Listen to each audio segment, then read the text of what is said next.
Ahora vamos a hablar de los antidepresivos. Ya este que es un grupo un poco heterogéneo, importante también, vienen bastantes preguntas de esto, ¿sí? Importante saber.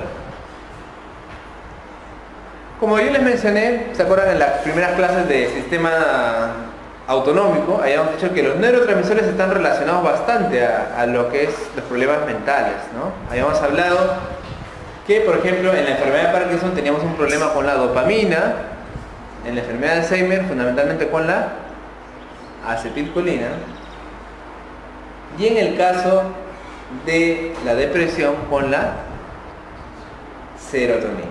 Muy bien. En el caso de la ansiedad le dijimos también que tenemos con la noradrenalina, ¿no? Y acá tenemos, como ustedes pueden ver, los principales centros de producción de la noradrenalina, también llamada norepinefrina, ¿sí? Acá tenemos el locus ceruleus, que se encuentra fundamentalmente en el tronco y en el puente cerebral, ¿ya? Ese es el locus, el famoso centro locus ceruleus. Y también hay un centro, ese es un centro de producción, ¿ok? O sea, ahí las neuronas están agrupadas, especializadas para producir noradrenalina. Y el otro centro, doctor, es el área tegmental lateral. El área tegmental lateral, ¿sí? Por una parte, esto de acá va a ir a las estriaciones de la parte frontal y en la parte también parietal de la corteza cerebral, ¿sí? Como ustedes pueden ver acá, también está ligado un poco al hipotálamo y también a la amígdala, ¿sí? A la amígdala. Acuérdense ustedes que la amígdala es la parte de las emociones, ¿sí? Del centro de las emociones. Está, por ahí aparece la noradrenalina. Y en el caso de la serotonina existe el llamado núcleo del RAFE. Entonces acá les pueden preguntar de mil maneras. Eso es de fisiología, ¿no? Pero ¿saben dónde se produce la serotonina? En el núcleo del RAFE, ¿sí? Y como ustedes pueden ver, también el núcleo del RAFE va al hipotálamo, al hipocampo y a la amígdala. También está relacionado por eso con las emociones, ¿sí? Por eso se dice que uno, por ejemplo, se acuerda más de un recuerdo cuando está ligado a algo emocional, ¿sí? Por eso siempre con los educadores, cuando dicen, ¿no?, en la enseñanza, etcétera, lo mejor es tratar de hacer clases vivenciales, clases con experiencias, ¿sí? Yo por eso comparto a veces mis experiencias, porque con eso a veces uno se recuerda más. Y obviamente si a ti te pasa alguna vez algo bueno o algo malo con un paciente, probablemente te acuerdes más de eso, ¿no? De lo que te acuerdas. O haciendo clases o dictando un curso especial, ¿no? Una exposición que te salió muy bien, te vas a acordar más, ¿no? O algo que tiene que ver con tu familia, también te vas a acordar más, obviamente. Entonces, ¿por qué esto? Porque hay unas comunicaciones a través de la serotonina con áreas especializadas de la memoria, por ejemplo, ¿sí? Muy bien. Y como ustedes saben, el nombre correcto de la serotonina es 5-hidroxitriptamina. Por eso la abreviación de la serotonina es 5-HT, ¿no? 5-HT es su abreviación, 5-hidroxitriptamina. ¿Cómo se genera la serotonina? La serotonina se genera, como ustedes pueden ver, a través del triptófano. ¿Ya? El triptófano pasa por varios procesos. Por ejemplo, por la enzima triptófano hidroxilasa, y luego va a ser hidroxilada a la forma L5-hidroxitriptófano. Esta L5-hidroxitriptófano va a ser otra vez, en este caso, atacada por una enzima, la L-aminoácido aromático descarboxilasa, y se va a producir la 5-hidroxitriptamina, también llamada serotonina, ¿sí? Es de la llamada serotonina.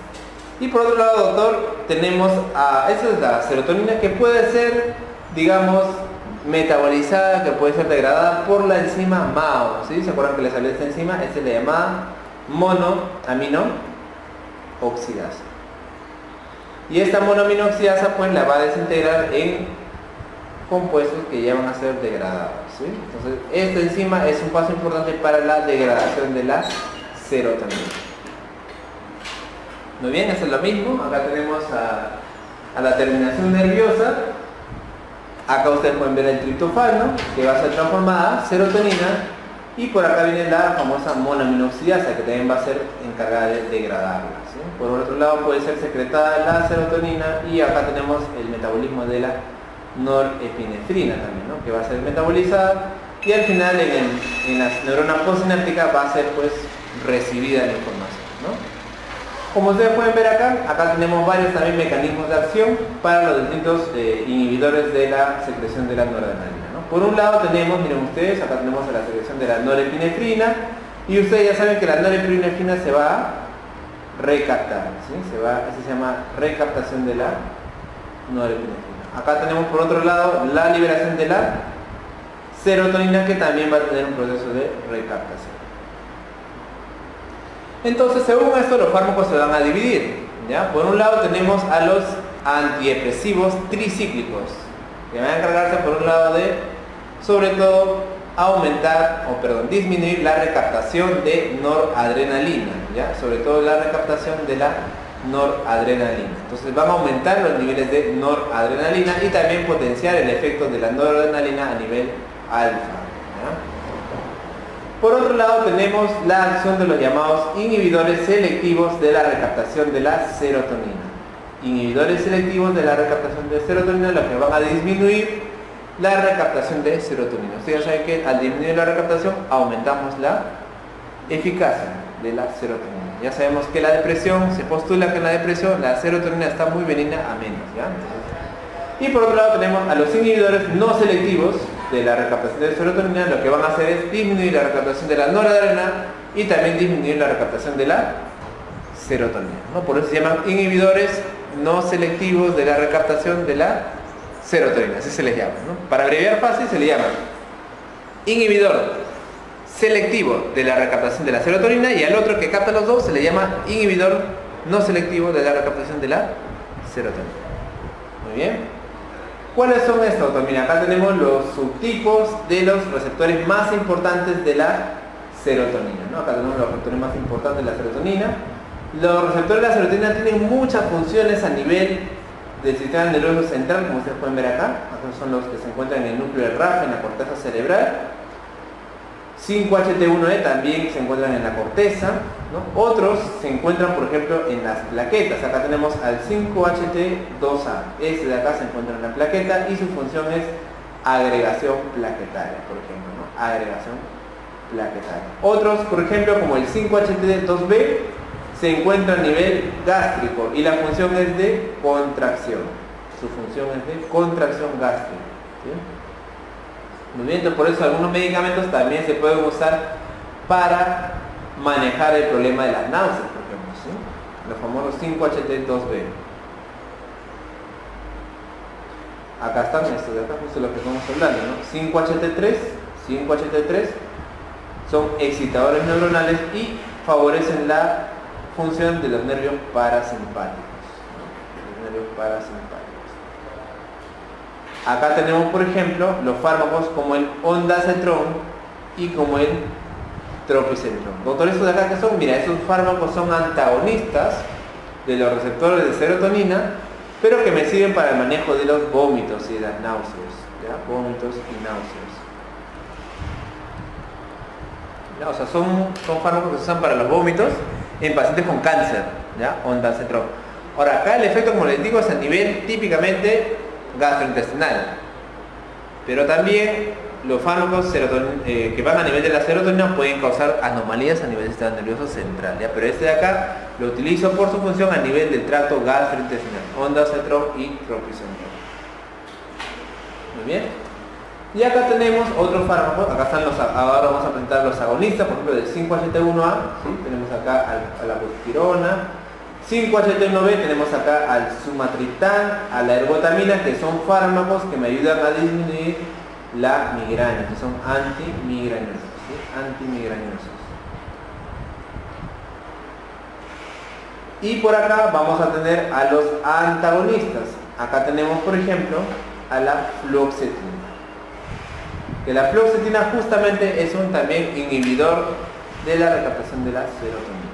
También funciona como tal, pero también puede ser un antagonista a nivel de los receptores 5-HT12, ¿sí? 5-HT12. Estos de acá son los receptores de la serotonina. Tenemos acá algunos agonistas, algunos antagonistas. Acá tenemos al ondansetron. Y por otro lado tenemos a los fármacos que van a actuar a nivel de la recaptación, ¿no? Si ustedes se recuerdan, cuando estudiábamos lo que era adrenalina, noradrenalina, ¿se acuerdan que hablábamos de agonistas directos y agonistas indirectos? ¿Se acuerdan? ¿sí? Por ejemplo, un agonista indirecto era la cocaína, ¿no? Pero la cocaína no se unía al receptor. ¿Qué hacía la cocaína?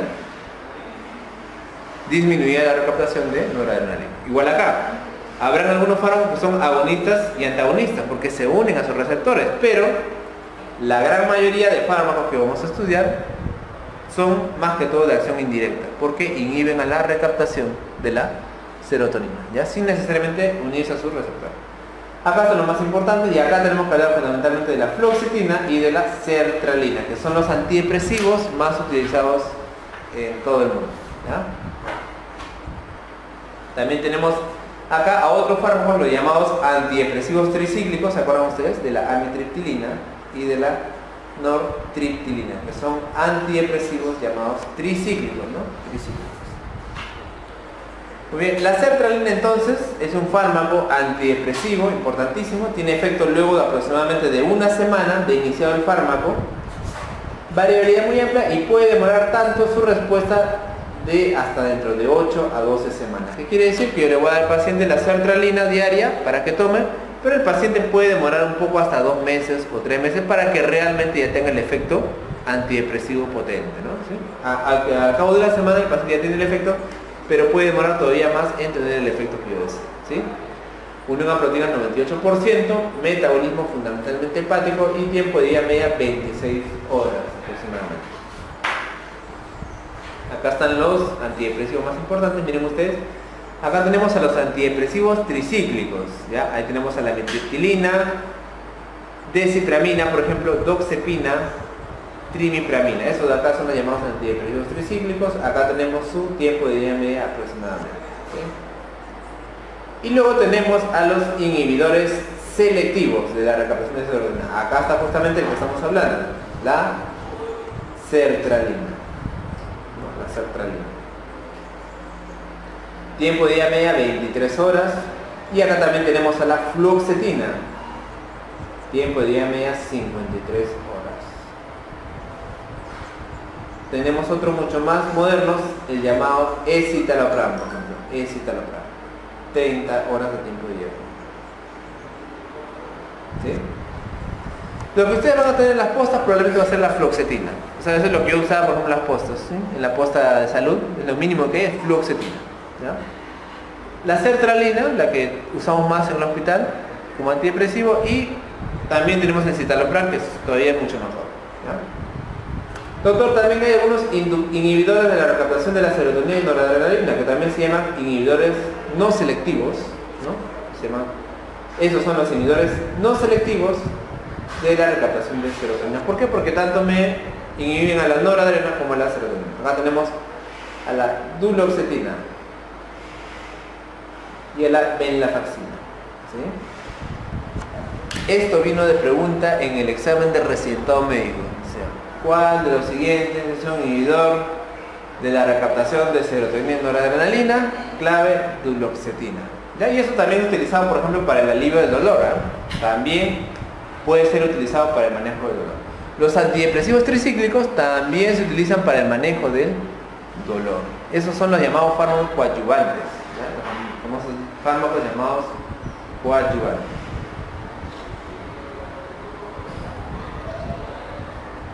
Se utilizan, por ejemplo, en el manejo de la neuralgia posherpética. La infección por herpes, ¿sí? El virus del herpes que te deja así toda una zona de dolor, eso se maneja con amitriptilina. Muy bien. Y tenemos otros antidepresivos. Acá tengo que mencionar a la mirtazapina, que lo usamos también a veces, ¿no? Mirtazapina. Muy bien. Seguimos hablando de la sertralina, ¿ya? Pertenece a los inhibidores selectivos de la recaptación de la serotonina. Provoca neurotransmisión serotoninérgica aumentada y prolongada. No posee ningún tipo de acción estimulante, sedativa o anticolinérgica y no afecta la función psicomotriz. Esto de aquí es importantísimo porque esto de acá, al ser selectivo de la serotonina, no me van a intervenir ni en GABA, no van a ser sedantes, no van a ser ni estimulantes, ni tampoco van a tener efectos anticolinérgicos, que sí lo tienen quienes, los antidepresivos tricíclicos. Por eso les digo que este es mejor, por eso es un inhibidor selectivo, porque no tiene el efecto anticolinérgico, ¿sí? En comparación con otros fármacos del mismo grupo, sus efectos cardiovasculares y sedantes son mucho menores. Causa de sensibilización o regulación a la baja de los receptores beta-adrenérgicos y los alfa-2 adrenérgicos. El tiempo necesario para obtener la regulación puede ser mucho más amplio, ¿no? De 2 a 4 semanas, como les dije, ¿no? La absorción de sertralina suele ser lenta, la concentración plasmática se alcanza al cabo de 6 a 8 horas y la biodisponibilidad aproximadamente de 88%, ¿no? Por eso va muy bien en tabletas. Se une a las proteínas en el 99% y tiene un metabolismo hepático amplio por el CYP12-19 y el CYP2D6 sobre todo. Vida media aproximada 26 horas. ¿No? ¿Cuáles son los efectos adversos más comunes? Apetito disminuido y pérdida de peso. ¿No? Esto de acá se ve bastante también, por eso le decía, ¿no? Algunos fármacos aumentan de peso, y este de acá hace que el paciente pierda de peso. Entonces, el paciente deprimido, ¿sí? Como obesidad, normal le podemos dar sertralina, ¿sí? Pérdida de peso, apetito disminuido, puede dar también náuseas, diarreas, y por ahí nomás lo que causan en general los antidepresivos, un poco a veces es pérdida de la libido, ¿no? Eso es un efecto adverso más o menos a todos los antidepresivos, ¿no? Que les pierde las ganas, ¿no? por el otro sexo, ¿no? La libido disminuida. Adverso. Cefalea, fatiga, vértigo y todos estos fármacos me pueden dar el llamado síndrome serotoninérgico. Ahora lo vamos a ver, ¿ya? Más adelante vamos a ver. Todos los fármacos que me aumenten la serotonina, de cualquier manera, los antidepresivos tricíclicos, casi todos, porque todos me aumentan la serotonina, me pueden dar un síndrome llamado serotoninérgico, ¿sí? ¿Para qué lo utilizo? Tratamiento de depresión mayor. Depresión mayor quiere decir que es una depresión pues muy avanzada, muy fuerte, en la cual el paciente ya tiene ideación suicida, ¿no? O sea, cuando el paciente ya está pensando en suicidarse, a eso se le llama también depresión mayor, ¿sí? Pero también lo puedo usar en el trastorno obsesivo compulsivo, en el TOC, trastorno de pánico, en el estrés postraumático y en la disforia también premenstrual, ¿no? En el estrés postraumático. ¿Cuál es el estrés postraumático?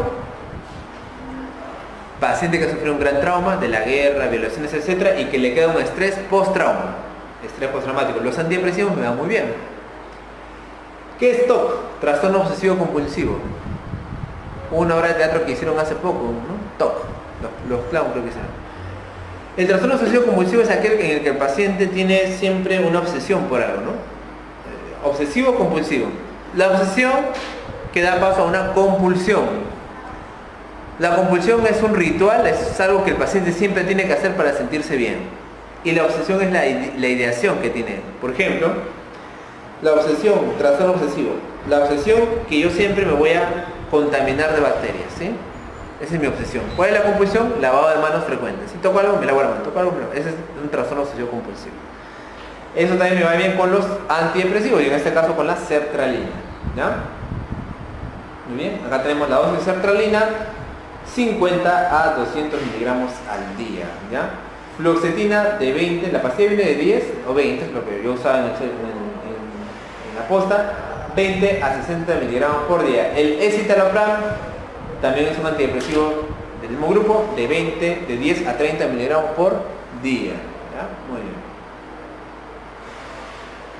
Sí, esto es lo mismo, acá están las características farmacocinéticas, tiempo de vida media de los más importantes. Arriba tenemos los inhibidores selectivos, ¿sí? Ya les he dicho que son los mejores supuestamente, tienen menos efectos adversos, menos efectos anticolinérgicos y menos efectos noradrenérgicos, porque son selectivos. Citalopram, escitalopram, fluoxetina, paroxetina, sertralina.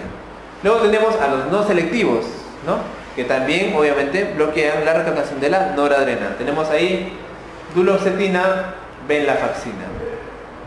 Y luego tenemos a los antidepresivos tricíclicos, que son los más antiguos, ¿eh? Esos se usaban porque fueron los primeros descubiertos, ¿ya? Amitriptilina, clomipramina, imipramina. Muy bien. Y si ustedes se dan cuenta, doctor, mira abajo que dice los IMAO, ¿no? Los inhibidores de la monoaminoxidasa. ¿Se acuerdan que la monoaminoxidasa era la que degradaba, ¿no? la serotonina? Estos IMAO pues van a aumentar también su disponibilidad. ¿Ya? Tenemos ahí sobre todo a la selegilina, ¿ya? Pero no son muy buen recomendados, ahora lo vamos a ver por qué. Muy bien, tenemos a la sertralina. Vamos a hablar del síndrome serotoninérgico. El síndrome serotoninérgico se da cuando justamente los niveles de serotonina están por las nubes. Tiene una tríada importante: síntomas autonómicos, alteración del estado mental y anormalidades neuromusculares. ¿Sí? Como ustedes pueden ver ahí, el paciente puede venir agitado, alteración del estado mental, diaforético, sudando, es un efecto autonómico, taquicardia, hipertensión generalmente, como dice ahí, y también anormalidades neuromusculares. Miren ustedes, ahí dice clonus, tremor, hiperreflexia, ¿sí? El paciente tiembla, entonces después es síndrome serotoninérgico. Los criterios diagnósticos son los siguientes, ahí dice bien claro, dice al menos 4 síntomas mayores o 3 síntomas mayores más 2 menores. A nivel mental, acá tenemos los síntomas mayores son confusión, coma o mal humor.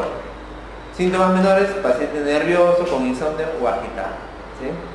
A nivel autonómico, síntomas mayores, fiebre o hiperhidrosis, sudoración excesiva.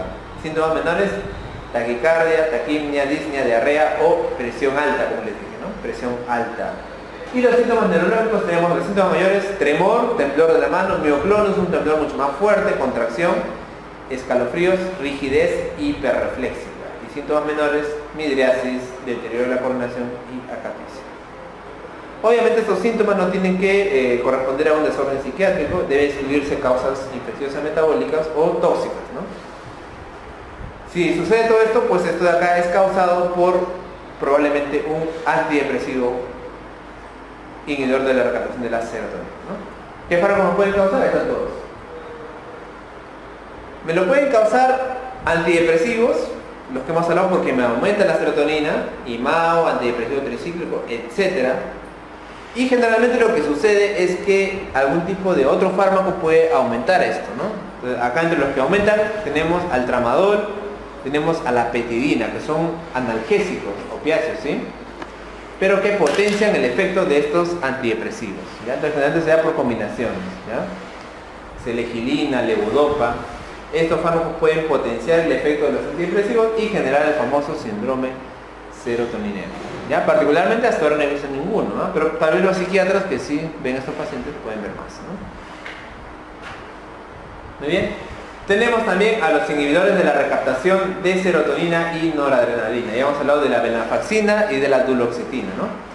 Estos de acá se consideran de segunda o tercera línea. ¿Por qué, doctor? Porque tienen mayor letalidad potencial a alta dosis, interacciones farmacológicas y efectos adversos serios, ¿no? Obviamente, aparte de todos los serotoninérgicos que hemos hablado, aparte de eso, también me pueden dar problemas noradrenérgicos, como aumento de la presión arterial, de la frecuencia cardíaca, insomnio, agitación y ansiedad. Y además también se ha visto que la venlafaxina está más ligada también a problemas cardiovasculares, ¿sí? Problemas cardiovasculares. O sea, si ustedes se comprenden esto es fácilmente, porque acuérdense ustedes que estos fármacos, así como los antidepresivos tricíclicos, además de aumentar la disponibilidad de serotonina, también van a aumentar la disponibilidad de noradrenalina. Y la noradrenalina, como ustedes ya saben, se vincula a todas las reacciones adrenérgicas que ustedes ya saben, ¿no? Por eso me puede dar presión alta, frecuencia cardíaca, arritmias y problemas cardiovasculares, ¿no? Entonces, por eso fácilmente recordar, ustedes ya fácilmente saben que para el tratamiento de la depresión voy a preferir entonces inhibidores de la recaptación de serotonina selectivos, ¿sí? Selectivos, porque tienen menos efectos adversos, ¿ya? Muy bien, acá tenemos a la venlafaxina, a la duloxetina, y ahí están las dosis que utilizamos, ¿sí? 40 a 120 miligramos de duloxetina, venlafaxina 75 hasta 375 miligramos. Los antidepresivos tricíclicos, como les dije, son los más antiguos, los primeros que se usaron, que eran efectivos, pero se consideran también actualmente ya no de primera, sino de segunda o tercera línea. Por lo mismo, por su letalidad, por sus interacciones y sus efectos adversos, ¿ya? Por un lado, pueden ocasionar sedación y ganancia de peso. Otro asunto para no hablar en personas obesas, ¿sí? Antidepresivos tricíclicos, ganancia de peso, ¿no? Acuérdense que los inhibidores de la recaptación más bien daban baja de peso, ¿no? Puede ser arritmogénico a altas dosis, ya les he dicho por qué, porque simula la parte adrenérgica, y tiene, además de eso también me puede dar síntomas anticolinérgicos, ¿Ya? Los antidepresivos tricíclicos como la amitriptilina. Sequedad de boca, constipación, retención urinaria, visión borrosa y confusión. Ustedes ya se acuerdan de eso, ¿verdad? ¿Sí? ¿Se acuerdan clarito? ¿Se acuerdan que anticolinérgicos? Que los colinérgicos aumentaban las secreciones, ¿verdad? Hacía que la persona se orine. Eso es lo contrario. Sequedad de boca, constipación, retención urinaria, visión borrosa y confusión. Creerán que eso también viene en una pregunta de examen de residentado. La pregunta era, los antidepresivos tricíclicos pueden generar sequedad de boca, constipación, retención urinaria, visión borrosa. Esto se debe a, y la clave era efecto anticolinérgico. No había efectos serotoninérgicos, efectos noradrenérgicos, etcétera, de claves. Ustedes solamente sabiendo lo que nos acordamos del efecto colinérgico y anticolinérgico podían responder a esa pregunta. ¿Ya? Así viene en el examen de residentado. Muy bien, ahí están los más importantes, ¿sí? Y también están los imados, ¿no? Los imados que son los de abajo. Fenelcina, trianilcipromina, y el que más usamos, mejor dicho, lo único que tenemos es la selegilina, ¿ya? Selegilina de 20 hasta 50 miligramos. Estos de acá también van a tener efectos adversos, hipotensión ortostática, ganancia de peso también, igual que el anterior, o ganancia de peso. Puede dar un síndrome de discontinuación súbita. Yo lo suspendo y me puede dar delirio hasta psicosis. Obviamente que es algo transitorio, ¿no? Y este de acá es, de todos los que hemos revisado, el que más efectos sexuales tiene, ¿ya? O sea, te da una baja de líbido, también lo que se llama anorgasmia, ¿no? Baja de líbido, baja de disfrute de la parte sexual, ¿no? Entonces, eso es uno de los problemas de los antidepresivos. Por eso les digo, entonces, casi siempre nosotros cuando elegimos qué medicamento darle a alguien, vemos los efectos adversos, ¿no? ¿Qué efecto adverso me da? Entonces, en este paciente que es obeso, no le voy a dar este. En este paciente que digamos es joven y no quiere tener problemas sexuales, no le voy a dar este fármaco. Entonces, para eso me sirve tanto la farmacología, ¿no? A la hora de elegir qué medicamento doy. Porque a la larga los medicamentos en general, el efecto que tienen es similar, ¿no? ¿Se acuerdan en el caso de la hipertensión? Todos los fármacos de hipertensión me bajan la presión. El problema es a la hora de los efectos adversos, elegir cuál y cuál no, ¿sí? Y ya acabando vamos a hablar de los antipsicóticos. ¿Ya? Acá sí no vamos a profundizar demasiado porque esto de acá más que todo ya tiene que ver con psiquiatría, esa es la especialidad. Pero los antipsicóticos se utilizan, como les digo, en enfermedades ya mentales, sobre todo la esquizofrenia, que es una de las enfermedades psicóticas más frecuentes, ¿no? La esquizofrenia es una enfermedad mental que, como ustedes saben, siempre da generalmente a jóvenes, o sea, se manifiesta a partir de la adolescencia, ¿no? 14, 25 años, y tiene muchas variables, ¿no? Hay esquizofrenia befrénica, pero la más común de todas, ustedes saben, es la esquizofrenia paranoide, ¿sí? La esquizofrenia paranoide. Ustedes deben haber visto películas de terror, ¿sí? Psicosis han visto, ¿no? Sí, esquizofrenia, ese tipo de... Esquizofrenia paranoide. La esquizofrenia paranoide es la más frecuente y es en la cual el paciente piensa que lo están persiguiendo. Eso es lo más frecuente, ¿no? Que el paciente piensa que le quieren hacer daño, que lo quieren matar, etc., ¿no? Este tipo de personas... escuchan voces, ¿no? O escuchan siempre gente que le está insultando, ¿no?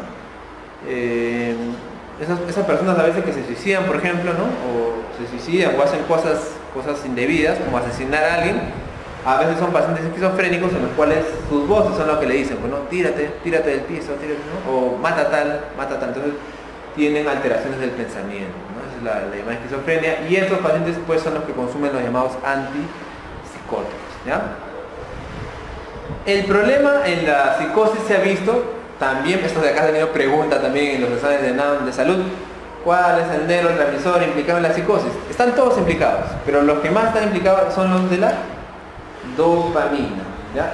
También está implicado la adrenalina, la norepinefrina, pero el más importante es la dopamina, ¿ya? La dopamina. Y justamente lo que van a hacer los antipsicóticos va a ser alterar el ritmo de esta dopamina, ¿no? Como ustedes pueden ver acá está el litio, ¿sí? El litio lo que va a hacer, por un lado va a ser inhibir a la dopamina y por otro lado también va a ser favorecer pues el metabolismo de la misma, ¿ya? El litio. ¿Ya? Acá están los medicamentos más importantes, ustedes por ahí les digo sí, recordar cuáles son los llamados antipsicóticos típicos y los antipsicóticos atípicos, ¿ya? Los típicos, como ustedes pueden ver ahí, son los más antiguos. La clorpromacina, que es lo más antiguazo, la década de las 50, 60. Actualmente no se usa prácticamente. Clorpromacina, flufenacina, que ya no se usa. El que usamos actualmente mayormente es el haloperidol, ¿no? Haloperidol. El haloperidol lo usamos bastante, lo tenemos en gotas, lo tenemos en tabletas y lo tenemos en ampollas, ¿sí? Pregunta de examen también, cuando viene un paciente con psicosis aguda, ¿qué le ponemos? Haloperidol, ¿no? 5 miligramos intramuscular.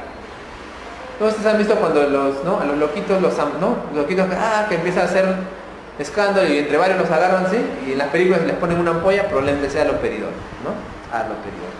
¿Qué hace el haloperidol? Aparte del efecto sedante que tiene un efecto antipsicótico, ¿no? Entonces es muy bueno para eso. El paciente inmediatamente no recupera inmediatamente, pero deja de pensar, ¿no? Deja de alucinar, deja de pensar en cosas, se calma, ¿no? Y aparte tiene un efecto sedante, ¿ya?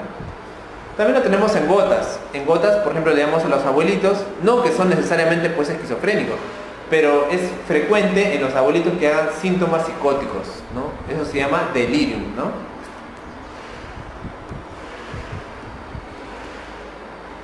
O sea, la esquizofrenia suele ser la enfermedad psicótica genética, ¿sí? Que se da en la adolescencia, que el paciente tiene pues, ¿no? el trastorno psicótico siempre, ¿no? En cambio el delirium es un trastorno psicótico momentáneo, pasajero, agudo, que les da a los abuelitos cuando tienen cualquier tipo, hiponatremia, una infección, lo que sea. O sea, incluso la hospitalización misma, algunos abuelitos que tienen ya pues 90, ¿no? 80 años, les da delirium, empiezan a hablar, ¿no? Incoherencias, gritan, se agitan, pero es algo realmente transitorio, ¿ya? Pero para el episodio agudo le puedo dar haloperidol, ¿no? Gotitas para que el abuelito se calme, ¿ya? O sea, a veces le damos 5 gotas cada 8 horas o 10 gotas cada 8 horas. Y ya se pone muy espeso, ya le ponemos ampolla, ¿no? Se plancha el abuelito. Muy bien. Y luego tenemos a los antipsicóticos atípicos. O sea, se les llama atípicos, pero en verdad son los de mejor generación, son los modernos, ¿ya? Acá tenemos sobre todo a la clozapina y a la olanzapina, ¿no? Por ejemplo. Ya, esos son los modernos, los nuevos. No tienen menos efectos adversos, como ahora vamos a ver, ¿sí? Y también tenemos a otros como la quetiapina. La quetiapina también se usa bastante en inducción analgésica, pero en ampollas es potentísima, ¿no? Pero si no en tabletas también va muy bien. Y la llamada risperidona, que lo usan bastante en los abuelitos también. Son varios pacientes que tenemos hospitalizados, le damos su risperidona para que estén mejor, ¿no? Risperidona. Muy bien. Y acá tenemos a los efectos secundarios neurológicos más importantes de los fármacos antipsicóticos, ¿no? Los fármacos antipsicóticos. Acá tenemos sobre todo esos efectos que ven ustedes acá. Esos efectos que ven acá, sobre todo se ven con los fármacos antipsicóticos típicos, obviamente, ¿ya? Con el haloperidol, con la clorpromacina. La distonía aguda, por ejemplo, ¿no? Espasmo del músculo de la lengua o de la cara, ese espasmo muy severo, muscular, distonía aguda, ¿ya? Tiempo de inicio dentro de 1 a los 5 días, y se ha propuesto que es por el antagonismo de la dopamina, ¿no? El antagonismo de la dopamina. Tratamiento antiparkinsoniano. La acaticia es la inquietud subjetiva objetiva. El paciente tiene una inquietud de moverse, eso se da también por antipsicóticos generalmente típicos. Se puede iniciar desde los 5 hasta los 2 meses iniciar el tratamiento, ¿ya? ¿Cuál es lo que se hace en esos casos? Se reduce la dosis o se puede cambiar a otro fármaco, ¿no? Además también, al bloquear la dopamina a nivel central, estos fármacos pueden generar un síndrome parecido al Parkinson, ¿ya? Síndrome parecido al Parkinson. Eso se llama parkinsonismo. O sea, tú ves y el paciente tiene bradicinesia, se mueve lentamente, rígido, los pacientes con Parkinson están rígidos y tienen temblores al reposo, ¿sí? Eso de acá se da de 5 a 30 días y obviamente los ancianos tienen más riesgo de presentar ese tipo de síndrome, ¿ya? Entonces, el problema con esos antipsicóticos es que pueden generar problemas a nivel tipo parkinsonismo, acaticia o distonía aguda. Y los medicamentos, los que hemos hablado, como la olanzapina o la clozapina, son utilizados bastante en el tratamiento de esquizofrenia y estos de aquí generan menos efectos adversos, ¿ya? Y luego existe también el llamado síndrome neuroléptico maligno, que esto de acá es un síndrome, una emergencia casi psiquiátrica, ¿ya? El síndrome neuroléptico maligno es una reacción que se da a diversos tipos de antipsicóticos, ¿ya? Pero generalmente se da en fármacos más potentes, ¿no? Y obviamente a dosis elevadas, ¿no? Es dosis dependiente, sobre todo cuando se administran en ampollas, ¿ya? Lo que va a dar al paciente es una inestabilidad autonómica. El paciente puede tener hipertermia, que esto es, digamos, lo más saltante, ¿no? Es una fiebre exageradísima, ¿no? 40 grados. Una fiebre que no es por infección, que es por el fármaco, ¿no? Inestabilidad autonómica, hipertermia, labilidad del pulso, hipertensión, frecuencia respiratoria alta, estupor e incremento de la creatincinasa. ¿Ya? Y además puede acompañarse de miolobinemia por nefrotoxicidad potencial. ¿Se acuerdan ustedes que les había hablado de la vía intramuscular? Sí, que podía aumentar ciertas pruebas. ¿Se acuerdan que eso le dije en farmacodinámica? La vía intramuscular, cuando tú pones en ampollas, a veces puede aumentar la CPK, que es muscular. Y te puede confundir justo en el diagnóstico diferencial con un síndrome neuroléptico maligno. Porque cuando vienen pacientes al psiquiatra con esas alteraciones, fiebre, labilidad de pulso, estupor, o sea, no responden, y tú le tomas el examen de la CPK, que es la creatincinasa, y está recontra elevada, una posibilidad alta es el síndrome neuroléptico maligno, ocasionado por antipsicóticos. Y entonces a veces a mí me ha pasado varias veces que el psiquiatra me llama y me dice, doctor, acá hay un paciente que está grave, a ver qué tiene, síndrome neuroléptico maligno. Lo voy a ver y efectivamente es un paciente que ha tomado antipsicóticos, que le han puesto y que ha desarrollado una reacción adversa, llamada neuroléptico maligno, hipertermia, fiebre y la CPK recontra elevada. ¿Ya? Eso de ahí es una reacción característica de estos compuestos. ¿Ya? Entonces, por ahí alguna vez le pueden dar una pregunta así, de hecho que lo van a venir, si ustedes estudian fármaco, lo van a venir una vez, ¿no? Complicación importante, síndrome neuroléptico maligno. También le llaman hipertermia maligna, le dicen, ¿no? Hipertermia maligna, ¿ya?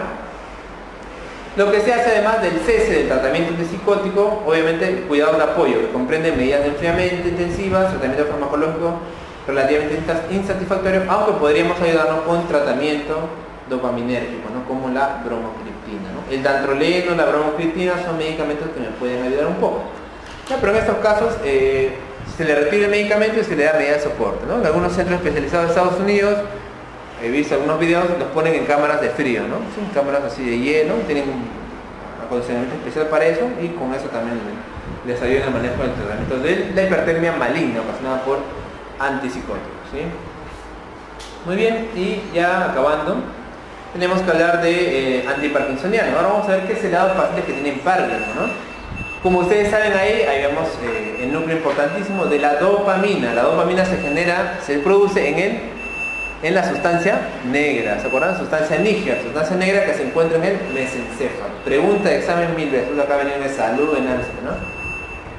¿Cuál es La deficiencia de Parkinson se produce por muerte de neuronas en clave sustancia negra, o sustancia negra también le dicen, ¿no?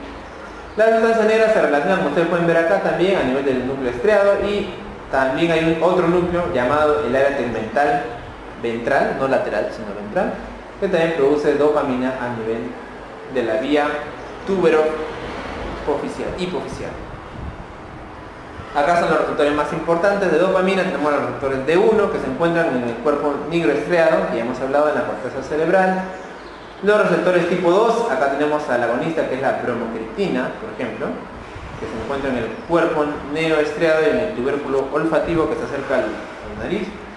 El núcleo número D3, el receptor D4 que se encuentra mayormente en el mesencéfalo y en la amígdala. Esos son los receptores dopaminérgicos a nivel neurológico. Muy bien. Y lo que vamos a hacer acá nosotros, acá tenemos la síntesis de la dopamina, como les he explicado una vez, ¿no? La fenilalanina pasa a tirosina, la tirosina pasa a la famosa L-dopa y la L-dopa pasa a la dopamina, ¿sí?